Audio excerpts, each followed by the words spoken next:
Bien, en la clase anterior pues hablábamos sobre lo que era el contrato de compraventa. Hoy vamos a hablar sobre las clases de contratos de compraventa que regula el Código Civil. Hay más en el derecho mercantil, vamos a encontrar otras, pero me voy a concretar a lo que tiene el Código Civil. Y entonces vamos a encontrar primero lo que son las cosas al gusto. Cuando estamos hablando de cosas al gusto, para ustedes creo que no suena mucho eso.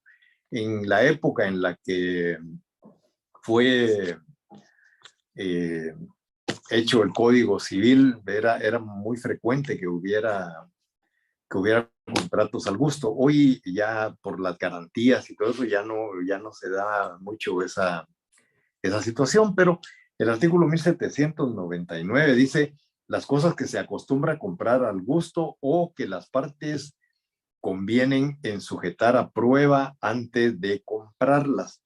No se consideran vendidas hasta que el comprador quede satisfecho. Eh, Se daba con mucha frecuencia. Yo recuerdo mi niñez cuando mi papá nos compró el primer televisor. Es decir, antes para ver televisión teníamos que atravesar por una serie de obstáculos. Los primeros, cuando estaba en Jalapa, pues solo en Catedral había televisión.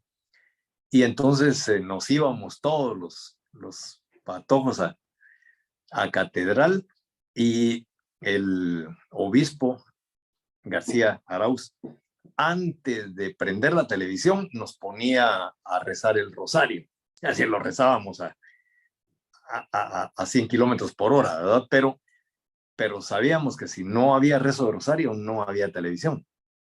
Y después nos tocaba ir a la casa de algunos vecinos que tenían televisión, y ahí teníamos pues que sujetarnos a los dueños de la casa, a lo que ellos quisieran ver. Entonces, recuerdo ese tema porque cuando mi papá nos compró televisor, nos llevaron uno para que lo viéramos. Lo tuvimos durante una semana, y si a mi papá le gustaba el televisor, entonces ya se lo vendían. Si no le gustaba, pues le daban otro o ya no hacía el negocio. Entonces, ahí estábamos en presencia de lo que era un contrato de compra al gusto. Si primero se lo daban a uno para ver si a uno le gustaba o no. Eso ya no se acostumbra. Puede ser que haya contratos así todavía, pero generalmente lo que ocurre ahora es que a uno le entregan la cosa. Si la cosa no funciona como uno quiere, pues ya nosotros vimos, ahí están las rescisiones, las resoluciones, eh, las maneras que podemos dejar sin efecto un contrato por las razones que ya conocemos. Pero todavía existe algunos contratos en los cuales primero uno prueba las cosas y después de eso, pues si le gustan, se celebra el contrato. Mientras tanto, el contrato aún no se ha celebrado. Pero también se daba mucho, eso sí lo he visto todavía, el contrato sobre muestras, pero hay una segunda parte en el artículo que dice el plazo para la prueba, salvo estipulación, es de 3 días, contados desde que el vendedor los ponga a disposición del comprador. Y si éste no aceptare dentro de dicho término, se le tendrá por descontrato. Entonces ahí la ley establece 3 días para la prueba, pero podría ser más de acuerdo a las partes. Es decir, si las partes se acuerdan que podría ser un tiempo mayor, pues será un tiempo mayor. Menor de 3 días no puede ser. La ley es clara en cuanto a que el plazo es de 3 días. De ahí en adelante lo que las partes convengan. Las compras sobre muestras. Vale. Nosotros vamos a la sastrería a que nos hagan nuestro traje. Ya ustedes están próximos a hacer el traje de graduación y van a buscar, ojalá, una buena tela, un su casimir inglés, un su casimir español, un su casimir italiano. No vayan a comprar telas chinas o de menor calidad. Ustedes se merecen lo mejor.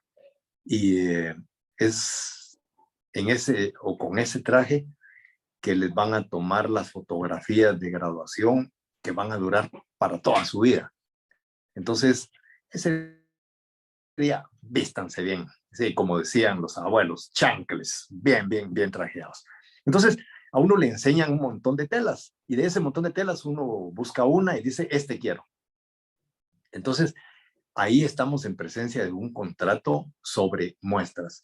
Algunas veces ustedes han ido a las gasolineras, por ejemplo, y en las gasolineras hay de repente alguien vendiendo quesadillas o vendiendo queso y le dan a uno un pedacito a probar. Y si a uno le gusta, pues compra lo que le están mostrando.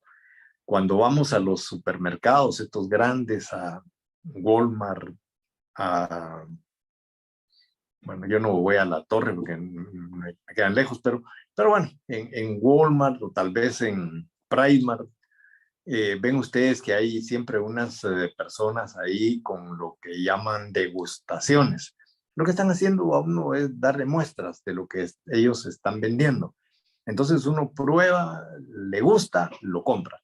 Y si no, pues no. Y hay otros que llegan sin comer y ahí se llenan, ¿verdad? Con las degustaciones. Pero bueno, ese no es el espíritu. El espíritu es que la gente sepa qué es lo que se está vendiendo. Y entonces se compra sobre muestras. El artículo 1800 dice que la compra sobre muestras lleva implícita la condición de resolver el contrato si las cosas no resultaren conformes con las muestras. Ustedes eligen la tela para su traje y el día que llegan por el traje no es la tela que a ustedes les habían enseñado, ni en calidad, ni en nada. Entonces, ustedes no tienen por qué pagar ese traje. No fue eso lo que a ustedes les ofrecieron.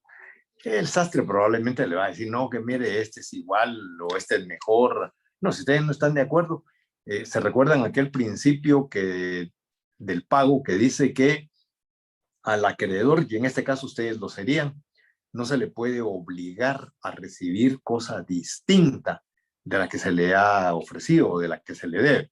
Entonces, cuando ustedes compran sobre muestras, lo que compren tiene que ser exactamente igual a la muestra, que la muestra sirve precisamente para eso, para realizar el negocio.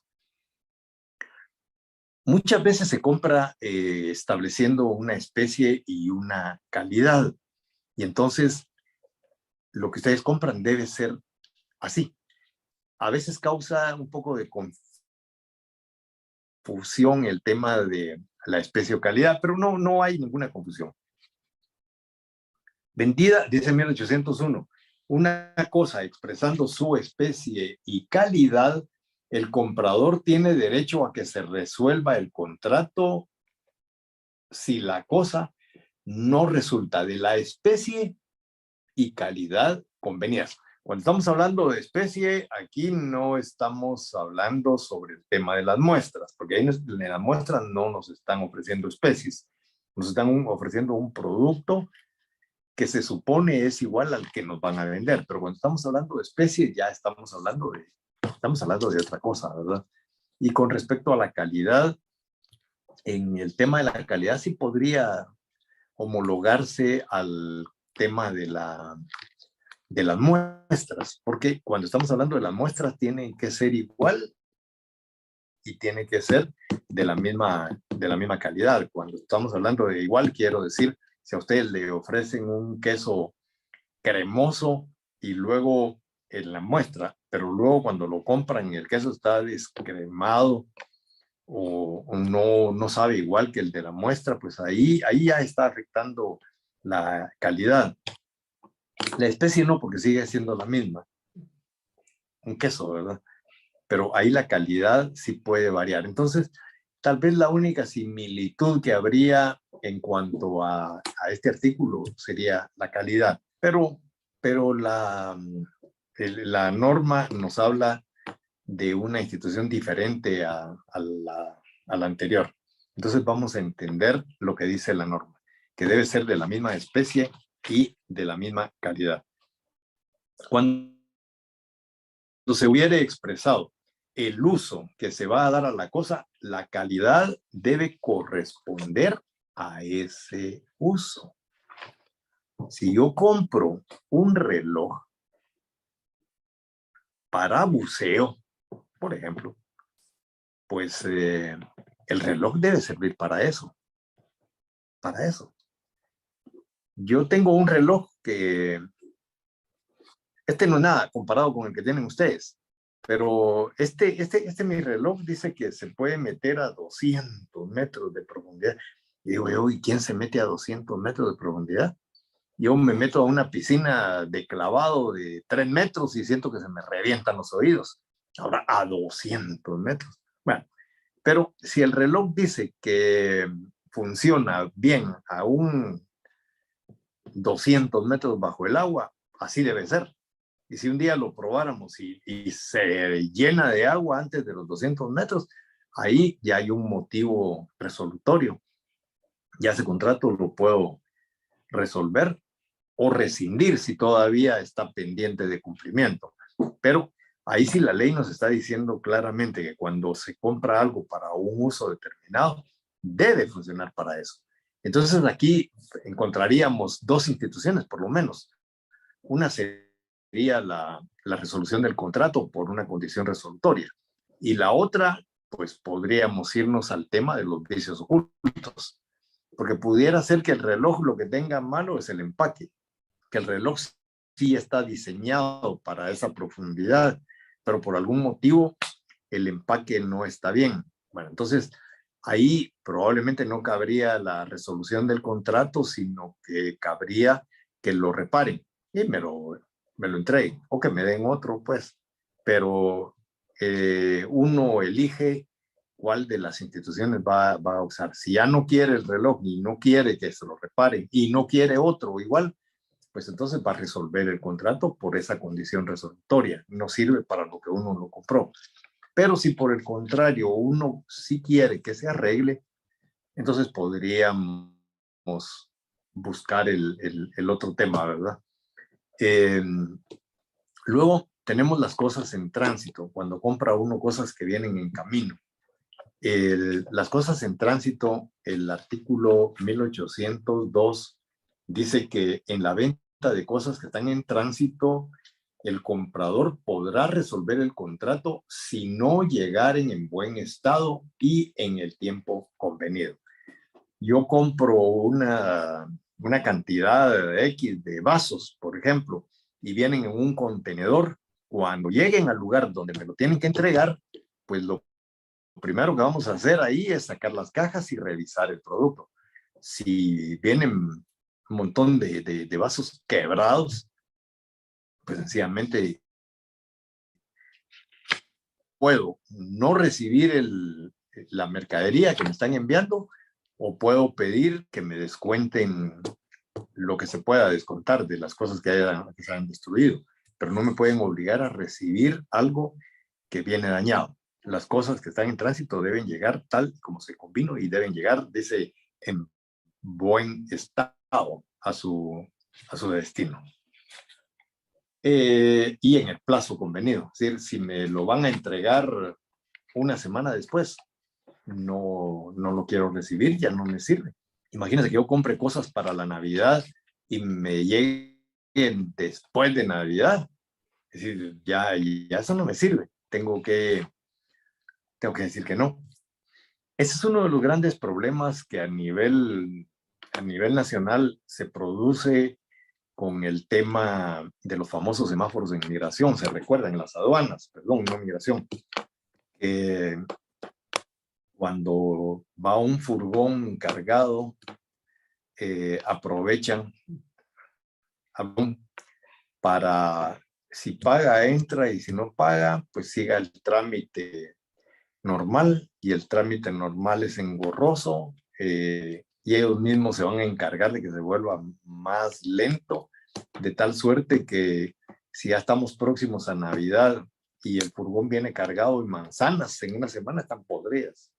Entonces, muchas veces ese tipo de presión para mí es una extorsión, lleva a los comerciantes a pagar dinero para que los dejen pasar. Y entonces ahí viene el problema del cohecho activo y el cohecho pasivo. Y yo me pregunto a veces, ¿será que hay cohecho activo?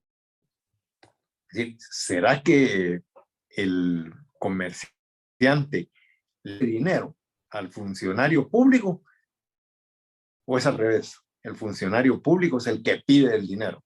Si es así, es una extorsión. Si fuera al revés, entonces ahí sí habría un cohecho activo. Pero en la práctica es de la otra manera, ¿verdad? El funcionario es el que exige. Entonces, eso es complicado para un fiscal, seguir una acción penal en contra de repente, de una persona que vio empujada a caer en las redes de la corrupción por esa necesidad. Habría que ver cómo se resuelve eso, porque tampoco debiera uno de hacerlo, ¿verdad? No caer en esas redes, pero yo me iría más por el tema de la extorsión para salvar a mi cliente, ¿verdad? Pero bueno, esa es otra historia. El artículo 1803 dice, cuando se estipula que la cosa debe ser entregada en lugar determinado, la compra se entiende celebrada bajo condición de que la cosa llegue a su destino. Aquí estamos hablando de un contrato condicional. Si se establece un lugar específico, un lugar determinado, ahí y dentro del plazo debe llegar la mercadería. Caso contrario, el contrato se resuelve. Es decir, no está obligada la persona a recibirlo. Y si ya hay dinero, pues tendrá derecho a que se le devuelva. Y si no, pues se va a tener que meter a juicio, ¿verdad? Pero la ley le está dando la salida. Las cosas futuras se pueden vender. Bueno, aquí voy a regresar un poco a algo que nosotros ya sabemos, pero veamos primero la normativa. El artículo 1538 establece lo que son las cosas futuras, los contratos futuros. Dice el artículo 1538, no solo las cosas que existen pueden ser objeto de los contratos, sino las que se espera que existan. Se espera, van a existir, pero se espera que existan. No estamos hablando de que la suerte determine que existan o un milagro. No, estamos hablando de las cosas que se espera que van a existir. Es decir, yo aquí hablaba de la cosecha de café, por ejemplo. Cuando yo compro una cosecha de café, es porque yo espero que vaya a haber café, pues no estoy esperando milagros, no estoy esperando suertes. Si yo compro un vientre de una vaca, cuando nosotros en el pueblo hablamos de comprar el vientre, quiere decir que compramos el producto del embarazo. Es decir, hay una vaca que está preñada y yo quiero lo que hay adentro, sea un chivito o sea una chivita. Entonces, voy a celebrar un contrato para comprar ese ternero que está adentro, sea hembra o sea macho. Eso no lo sabemos.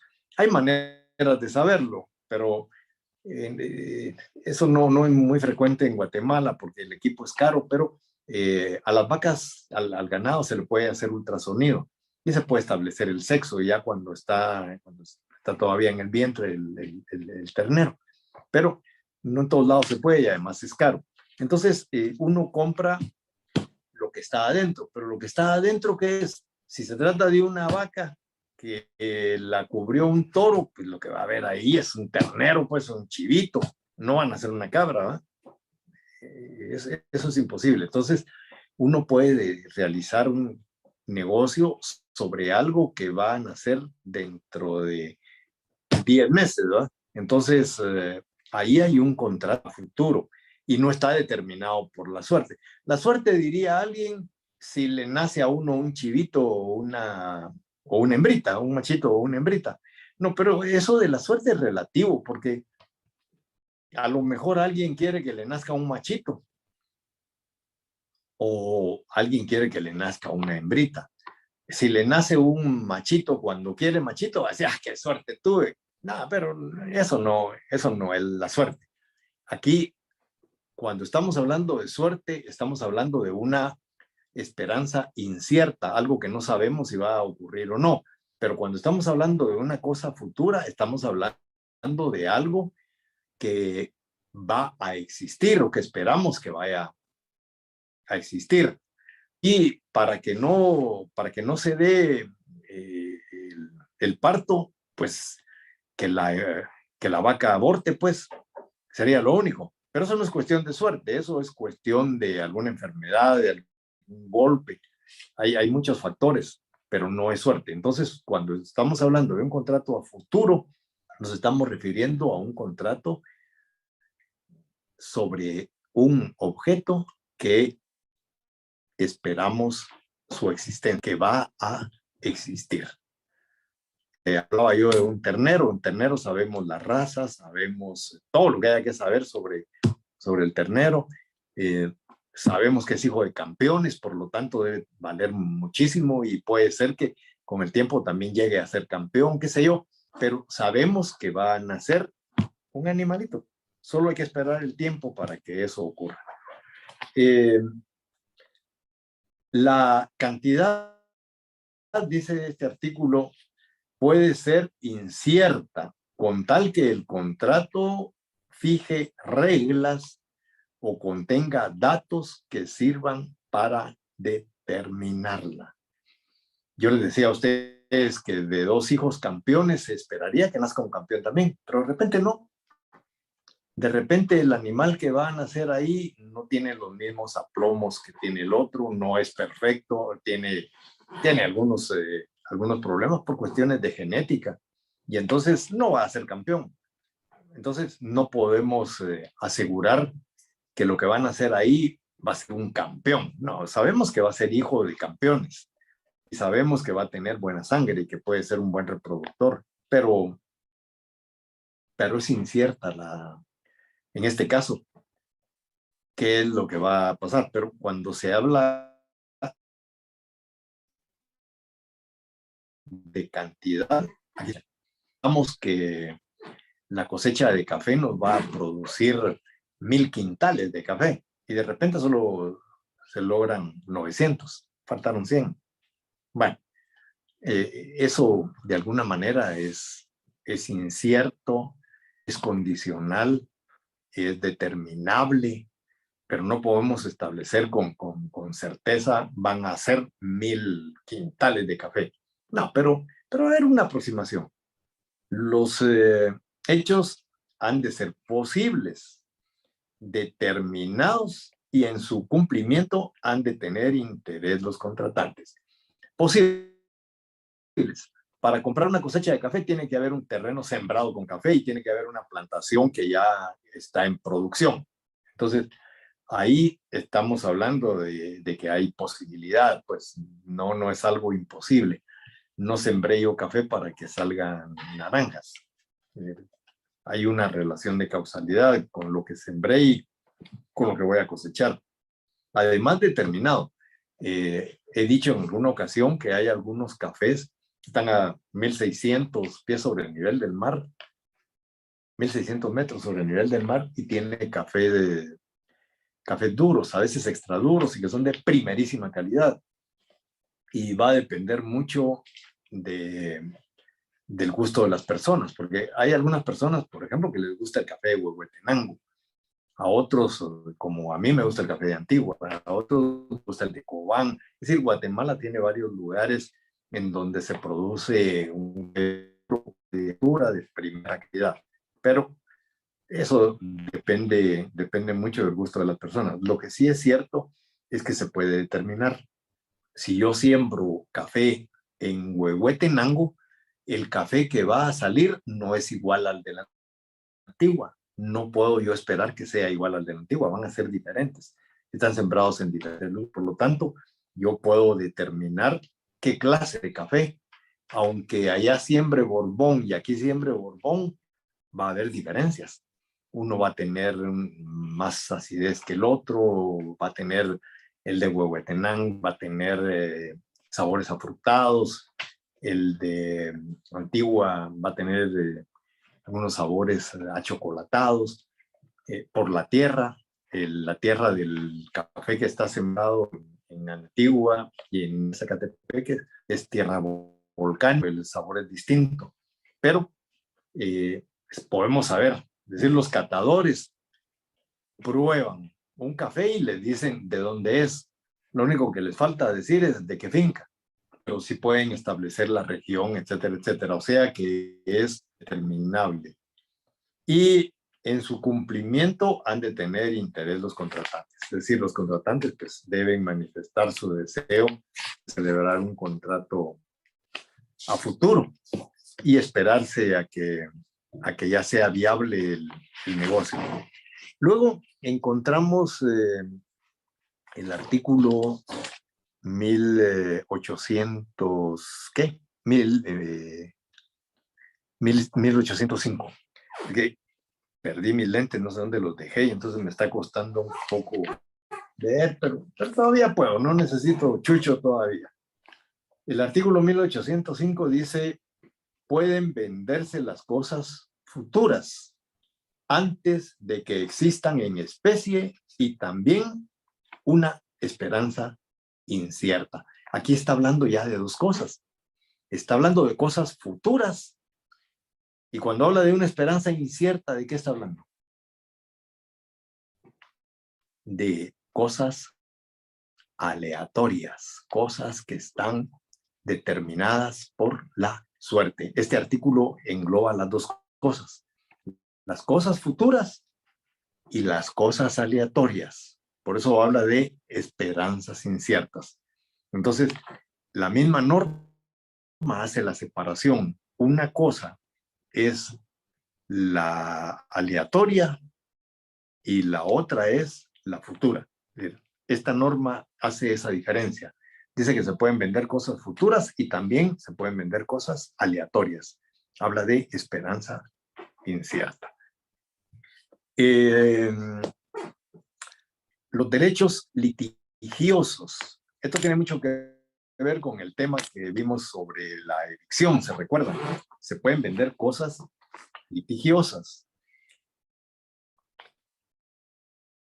Igualmente, dice el artículo 1805, pueden venderse las cosas o derechos litigiosos o con limitaciones, gravámenes o cargas, siempre que el vendedor instruya previamente al comprador de dichas circunstancias y así se haga constar en el contrato.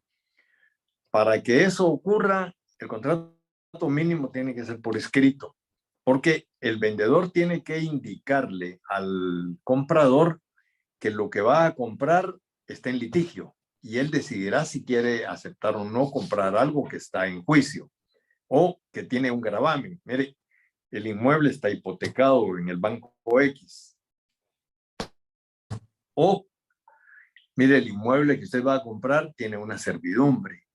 Entonces, el comprador tiene que saber que lo que está comprando tiene una limitación. Y además debe hacerse constar en el contrato. Cuando este artículo se está refiriendo al contrato, lo está haciendo equivocadamente, porque recuérdense que para nosotros un contrato es el acuerdo de voluntades. Aquí el artículo se está refiriendo a que esté por escrito, pero está confundiendo contrato con documento. Bueno, nosotros sabemos que cuando estamos hablando de contrato, estamos hablando de consentimiento de las partes, acuerdo de voluntades, que pueden plasmarse en un documento. Entonces, esta norma la debemos entender que a lo que se está refiriendo cuando dice que conste en el contrato es que conste en el documento de compraventa. A eso se está refiriendo realmente. Pero lamentablemente la reacción pues no es muy buena.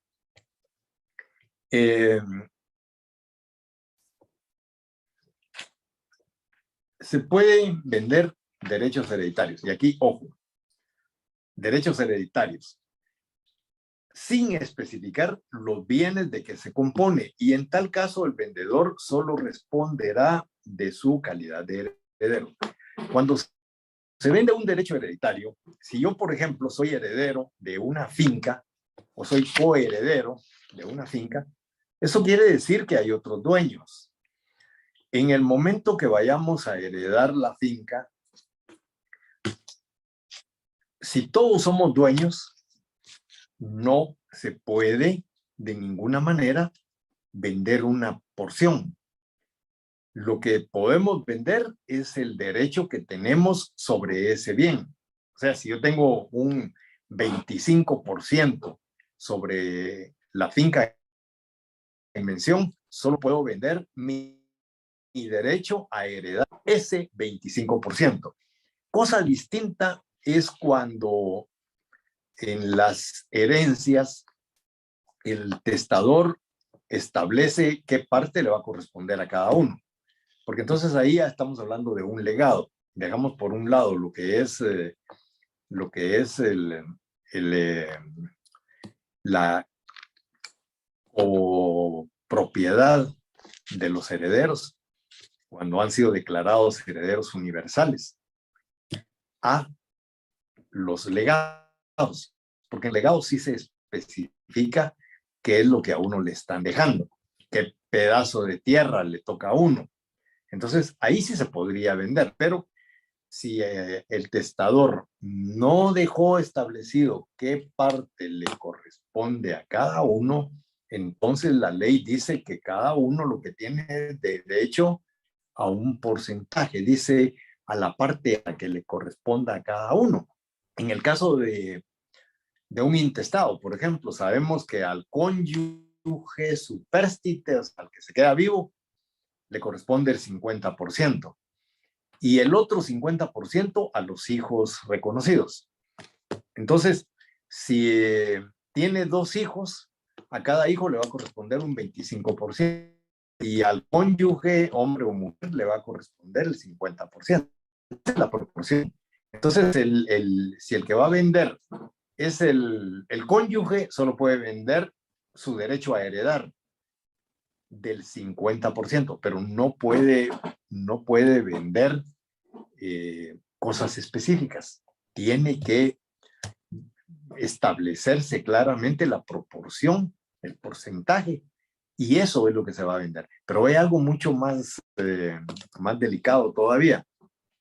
Dice, el vendedor deberá pagar al comprador las cosas de la herencia de las que se hubiere...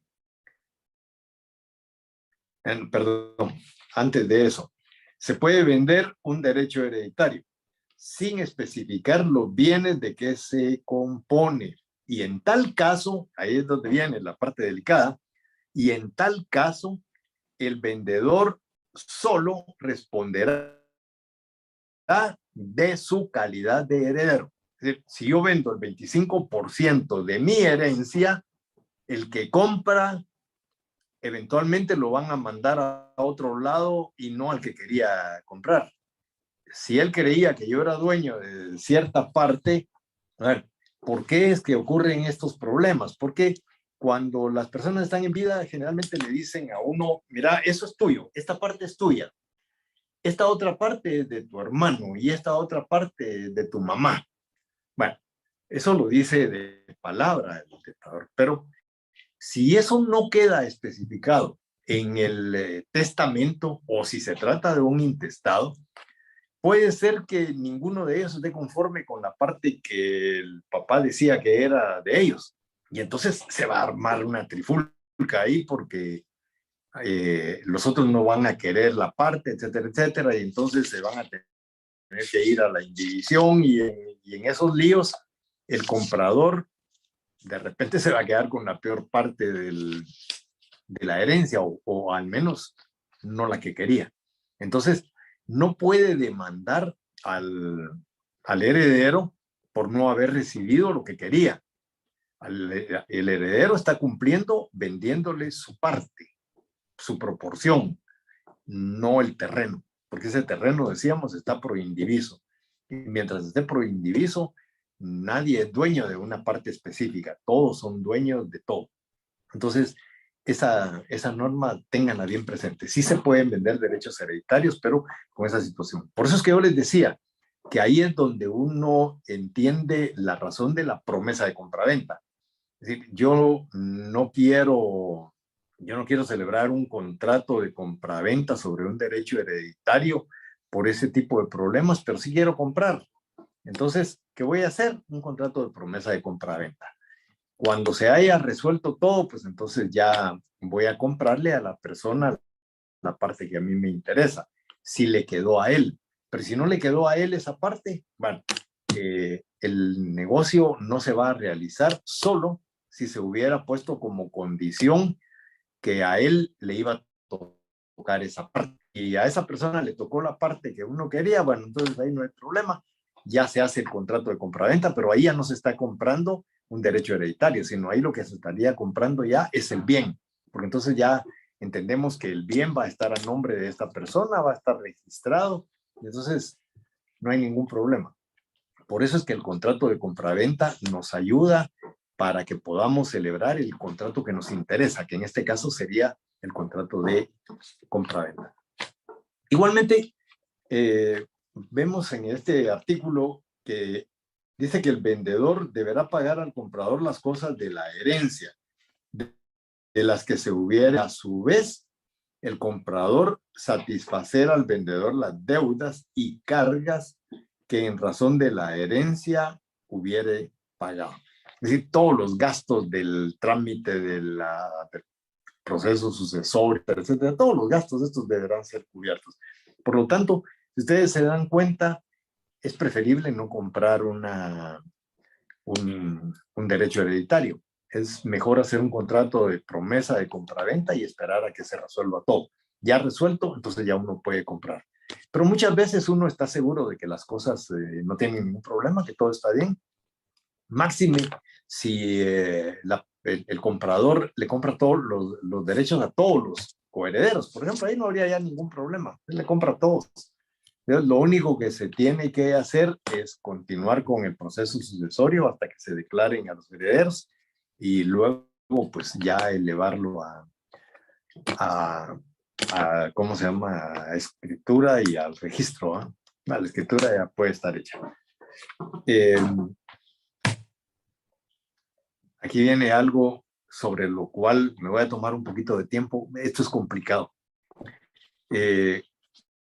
Cuando un mismo bien se vende a diferentes personas. Aquí ya tenemos algunos problemas. Cuando se trata de bienes muebles, yo creo que no hay mayor problema.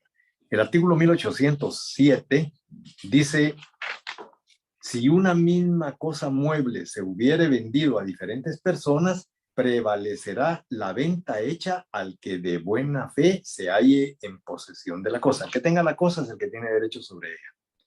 Puede haberse vendido a otras, pero dice el que la tenga en su poder. Y si ninguno tuviere la posesión, prevalecerá la venta primera en fecha.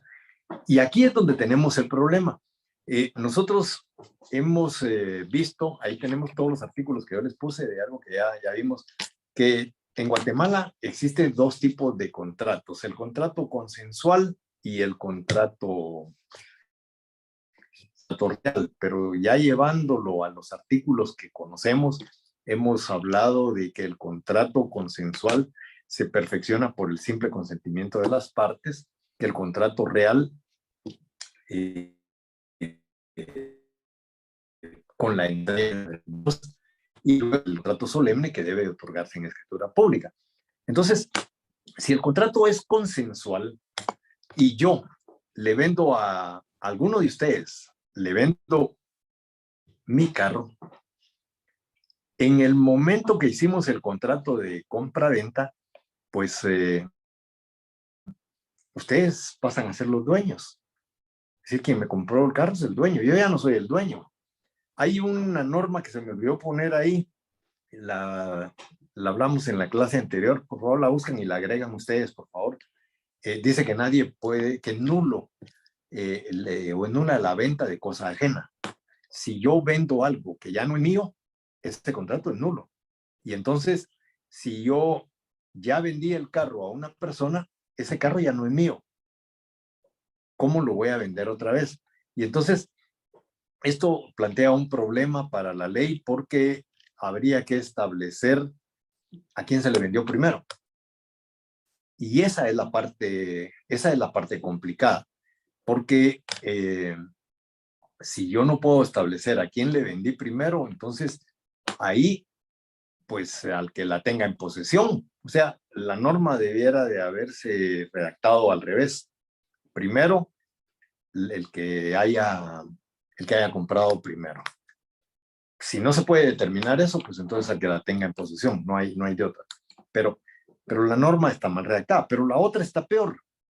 Cuando vemos el artículo 1808 dice, si la cosa vendida fuere inmueble o derecho real sobre inmuebles, prevalecerá la venta que primero se haya inscrito en el registro. Y si ninguna lo ha sido, será válida la venta anterior en fecha. Esta es una norma aberrante totalmente, es antinómica. Esta norma choca con todo lo que hemos visto. Primero, hemos hablado de que los contratos consensuales nacen a la vida jurídica por el consentimiento de las partes. Nace perfecto a la vida jurídica. Entonces, si se inscribe o no se inscribe en el registro de la propiedad, eso no anula que ese negocio ya se haya realizado. El negocio nació a la vida jurídica. Además, ahí sí quiero que veamos el artículo 1124.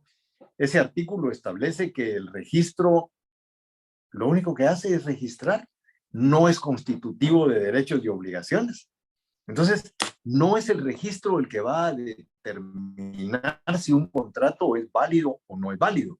Y todavía más grave, el artículo 1146 establece que el registro no convalida los actos nulos. No convalida los actos nulos. Y aquí habría un acto nulo. ¿Por qué razón? Porque la compraventa ya se realizó. Hay un caso que yo conocí cuando estaba sacando mi maestría en Derecho Civil que nos lo pusieron precisamente por la aberración de eso y lo que es la CC en realidad. Una persona le donó a una institución, que por cierto era una institución para cuidar niños, es decir, niños que no tenían papás y todo eso, y le hicieron la donación como debía ser en escritura pública. Se pagaron los impuestos que debían de pagarse y por algún motivo que yo no conozco, el notario no registró la donación. El donante falleció y los herederos, cuando se hizo el inventario de bienes, descubrieron que había un inmueble que estaba a nombre del testador, ¿verdad? O al nombre del causante, más bien. Y entonces lo vendieron. Luego de vendido, el comprador pues siguió un proceso para desahuciar a esta institución de ese inmueble.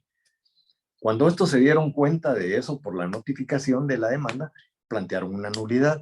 Y el argumento de ellos, que era el argumento correcto, es que ellos eran los dueños por donación, una donación de mucho antes de la compraventa, es decir, la donación se las había hecho el propietario, mientras que la compraventa había surgido unos años después. pero el que compró sí inscribió en el registro de la propiedad. Entonces, vinieron los de esta casa de beneficencia, plantearon la nulidad de ese contrato de compraventa. El tribunal de primera instancia que conoció declaró con lugar la nulidad, y el fundamento era precisamente que los que estaban vendiendo ya estaban vendiendo cosa ajena, que ese inmueble le pertenecía a esa institución porque le había sido donada. Los compradores apelaron. La sala confirmó la resolución del juzgado de primera instancia, que había nulidad. No conformes, se fueron a una casación. En la casación, la Corte Suprema de Justicia resolvió que el juez de primera instancia tenía razón y que ese contrato que había celebrado el vendedor era nulo, porque ese inmueble era de propiedad de la institución. Y entonces se fueron al amparo ante la ACC, y la ACC le dio vuelta a todo y resolvió que no, que el comprador era el propietario porque había inscrito el bien, y que el que es primero en tiempo es primero en derecho. Eso no es así. Es cierto que el otro inscribió y el anterior por algún motivo no lo hizo, pero el contrato había nacido a la vida jurídica. El inmueble ya no era del vendedor. Y cuando los herederos de este señor vendieron, era cosa ajena. Y el registro no puede convalidar esos actos que son nulos. Sin embargo, en la CC le dieron vuelta a todo. Y eso constituyó un despojo ilegal, ilegítimo. Pero ese es el problema de la CC. Yo desde hace rato lo vengo diciendo, no debiera de existir la CC. Cuando se hizo la Constitución, no sé cuándo se les ocurrió elevar a categoría de corte lo que era una cámara penal. En Guatemala solo hay 3 poderes: el poder judicial, el poder ejecutivo y el poder legislativo, nada más.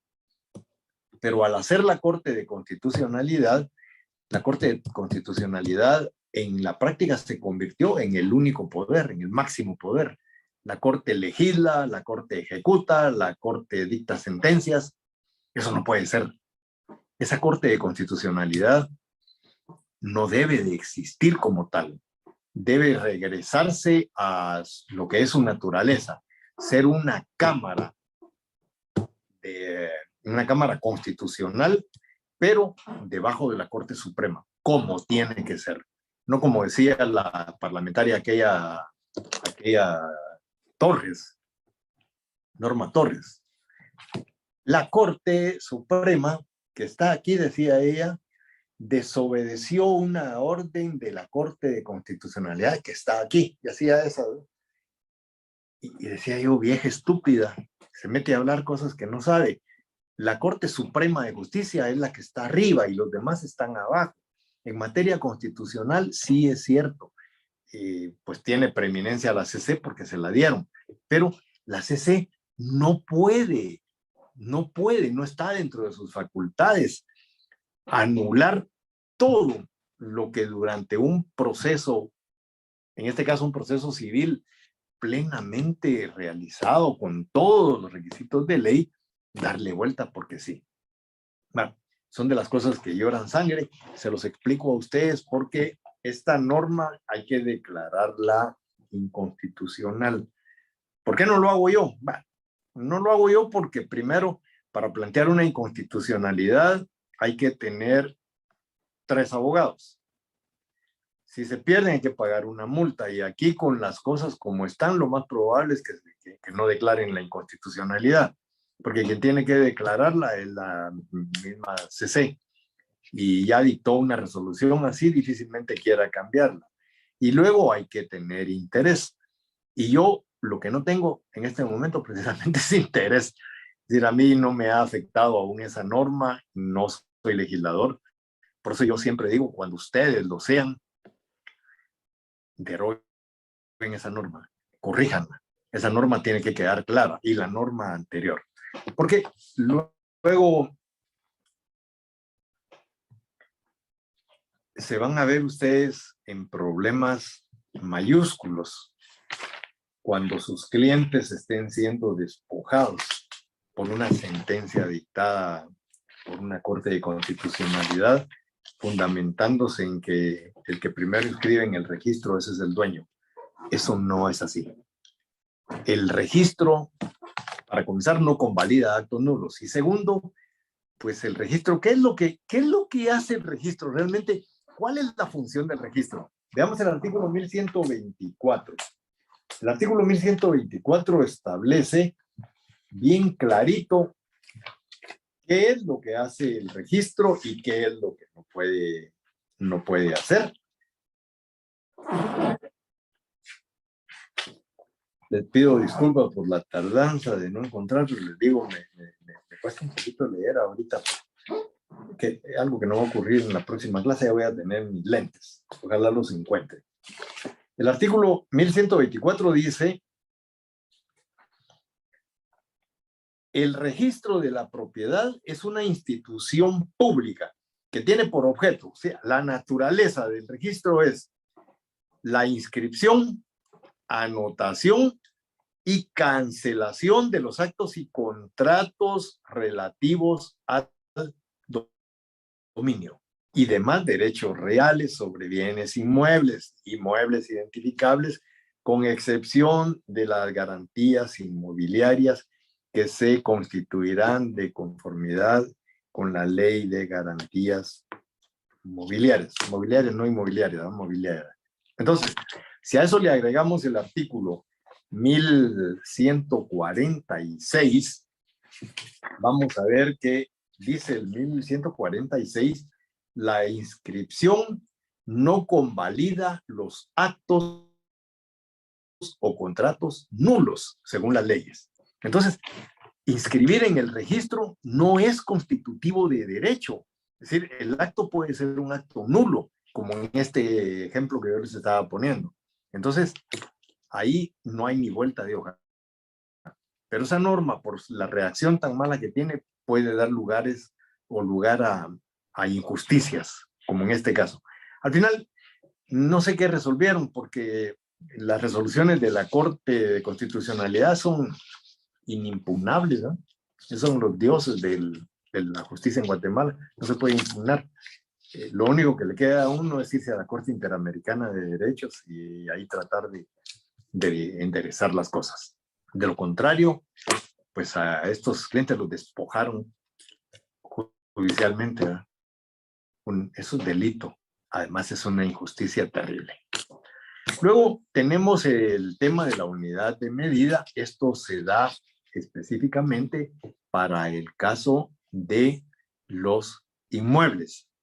Cuando hablábamos anteriormente de especie y calidad, cuando estábamos hablando ahí que si ustedes compran un metro de algo, tienen que tener un metro. No puede ser una yarda, no puede ser una vara. No, si ustedes compran un metro, tiene que ser un metro. Bueno, pero aquí vamos a referirnos más o menos a eso, solo que esto tiene que ver con los bienes inmuebles. El artículo 1820 establece que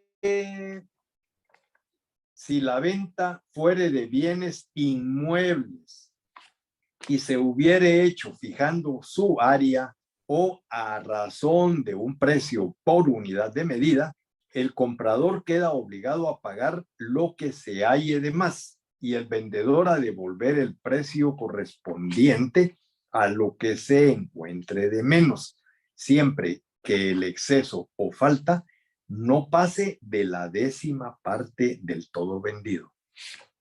Si yo vendo un terreno diciendo que tiene 1000 metros de área, tiene que tener 1000 metros de área. Si no tiene 1000 metros de área, tengo que devolver la diferencia. Es decir, si yo cobré 1.000.000 de quetzales por 1.000 metros de área y no tiene 1.000 metros de área, pues tendremos que ver a cuánto corresponde lo que no tiene y reducirlo del precio y pagar y que se pague solo lo que realmente estoy vendiendo. Y habla sobre el tema de a razón de medida. En Guatemala, nosotros, para comenzar, las medidas oficiales son el metro, el kilogramo y el segundo, el sistema MKS. En el registro de la propiedad, cuando uno inscribe un bien inmueble, el área tiene que estar en metros. Sin embargo, cuando nosotros vemos los anuncios de lo que están vendiendo, se refiere a varas cuadradas.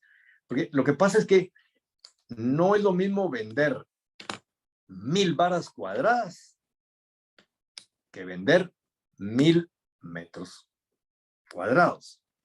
Cuando estamos hablando de una manzana tiene 7.000 metros cuadrados.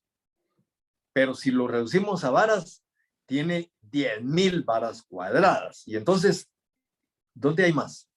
¿En las 10.000 varas o en los 7.000 metros? Es igual, ¿verdad? Pero pareciera que 10.000 varas es más grande que los metros, que solo son 7.000. Y entonces vemos que el precio es 200 quetzales la vara. Y sobre eso nos venden. Pero cuando se inscribe en el registro, convierten las varas a metros y entonces se inscriben en metros porque no puede ser de otra forma. Entonces aquí la ley lo que nos está diciendo es que cuando se vende un terreno que tiene un área y se está indicando que esa es el área, si tiene de más, el comprador tiene que pagar lo que está de más. Si tiene de menos, el vendedor tiene que devolver lo que tenga de menos. Pero esto sí dice la ley, siempre que no exceda del 10%, la disminución en el terreno o lo que tenga de más. Si es más del 10%, entonces ese negocio no se puede realizar, se debe rescindir. Y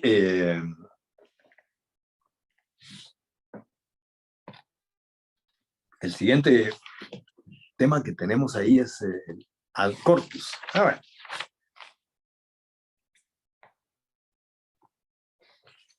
Todavía me faltó el 1822, que dice, si el exceso o falta en la extensión de la cosa vendida es mayor que 1/10, queda a elección del comprador o pagar lo que hubiese de más y cobrar en su caso lo que resulte de menos o rescindir el contrato.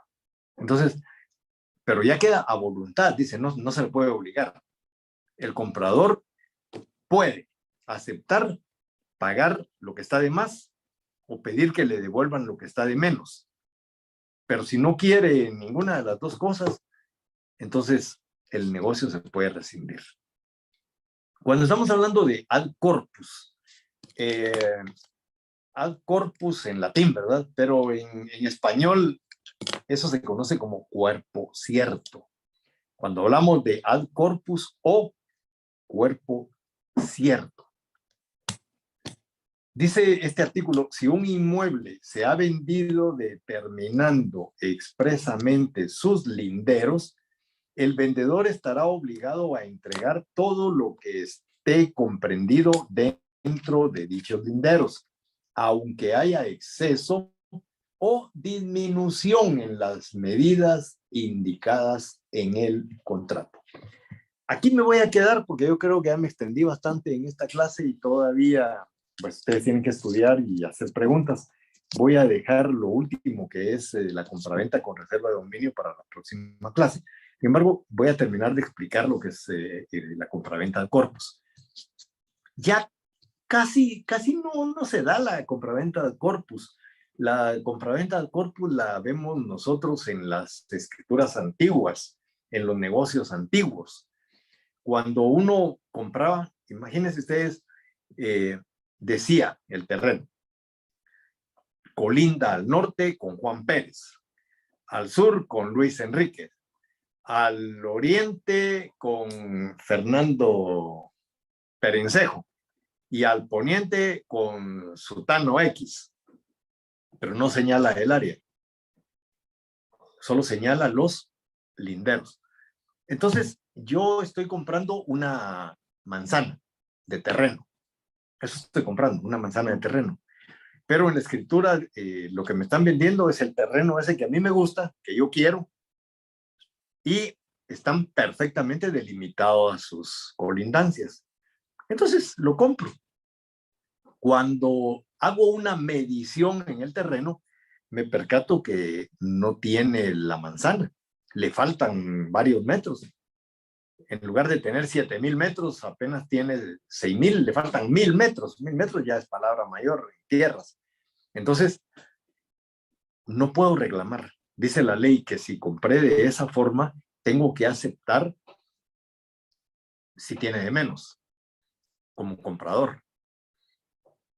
Pero el vendedor tiene que aceptar la venta, aunque tuviera de más. Si cuando hacemos la medición del terreno, en lugar de 7,000 metros cuadrados, tiene 10,000, entonces va a decir el vendedor, no, pues chica, mire usted, aquí hay 3,000 metros de más, páguemelos. No, esta ley dice cuando se compra fijando sus linderos, el negocio se realiza y se tiene que aceptar aunque tenga de más o aunque tenga de menos. Es decir, tanto comprador como vendedor tienen que aceptarlo, porque lo que están comprando es un cuerpo cierto, lo que existe. Y lo que existe es un terreno con sus linderos. Hoy las compraventas no se hacen así. Hoy las compraventas se dice, se compra un terreno que mide 7,000 metros cuadrados y que colinda al norte con fulano, al sur con sutano, al oriente con Chejo y al occidente con Perencejo. Bueno, ahí ya no hay pierde. No solo tenemos el área, sino que también tenemos las colindancias. Pero anteriormente las compraventas se hacían de esa forma. Y hay cosas más graves en Guatemala. Yo he visto, yo me dediqué mucho cuando me acababa de graduar al tema de tierras. Y veía yo en los libros, antes nosotros podíamos entrar al registro y mirábamos los libros, veíamos la primera inscripción de dominio. Terreno ubicado en tal lugar, de más o menos, imagínense ustedes, de más o menos una caballería. ¿Qué es ese más o menos? Bueno, la caballería es una medida no oficial. Sabemos que una caballería tiene 64 manzanas. Entonces tenemos que reducirla a metros cuadrados para medir el terreno. Y oh sorpresa, generalmente todos los terrenos antiguos tenían exceso. Entonces, en lugar de una caballería, había una caballería un cuarto, por ejemplo. O en lugar de 64 manzanas, había 100. Entonces había un exceso bastante considerable. Pero en el registro lo que dice es un terreno de más o menos una caballería, que colinda al norte con tal, con lo que decía, al sur con tal, al oriente con este y al poniente con este. Entonces señalan las colindancias, pero el área no está definida. Y hay otros casos más graves que este, porque sabemos que la caballería tiene 64 manzanas, ya solo es establecer cuántos metros tiene la manzana y ver cuántos metros tiene el terreno. Entonces de ahí ya sabemos si hay una caballería o no. Pero hay otras medidas que se utilizan en Guatemala. Las varas, un terreno de tantas varas. Bueno, había que ir a medir, ¿verdad? A veces había de más o podría ser que hubiera de menos, pero las colindancias sí estaban definidas, no había problema. En algunos pueblos se venden los terrenos por cuerdas. Cuerdas.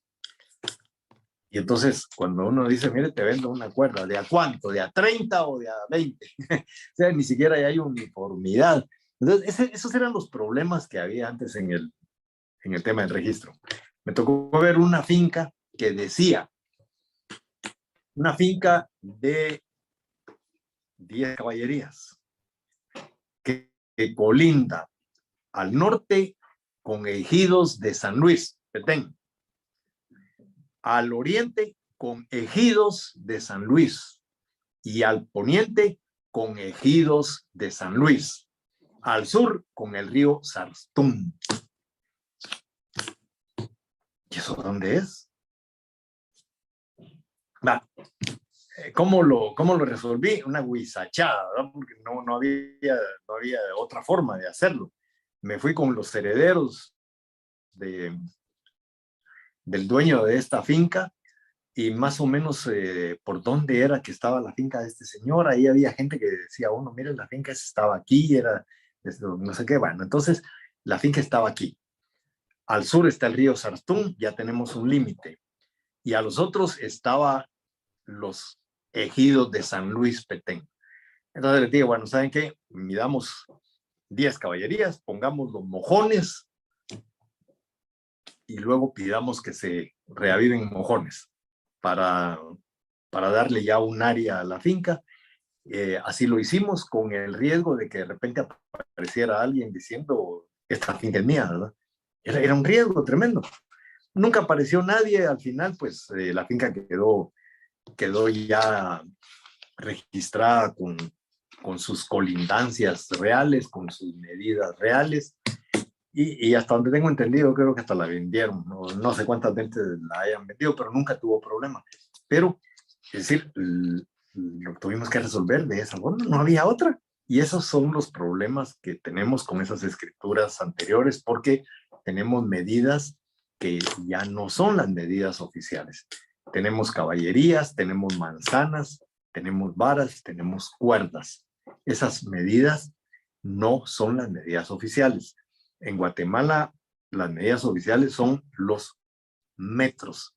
Sin embargo, ahí vemos todos los días terreno que mide 500 varas cuadradas. Y pucha, que dice uno 500, pero cuando se mide, no son 500, son menos, 300 metros. Y 300 metros cuadrados ya no es lo mismo que decir 500, ¿verdad? Pero físicamente es exactamente lo mismo. Entonces, señores, nos vemos en un momento. La compraventa con reserva de dominio la dejo para el día martes, la primera clase, y vamos a ver ya las obligaciones de comprador y vendedor. Eso es rápido, es sencillo. Y entonces les mando el link en 2 minutos. Ahí estamos.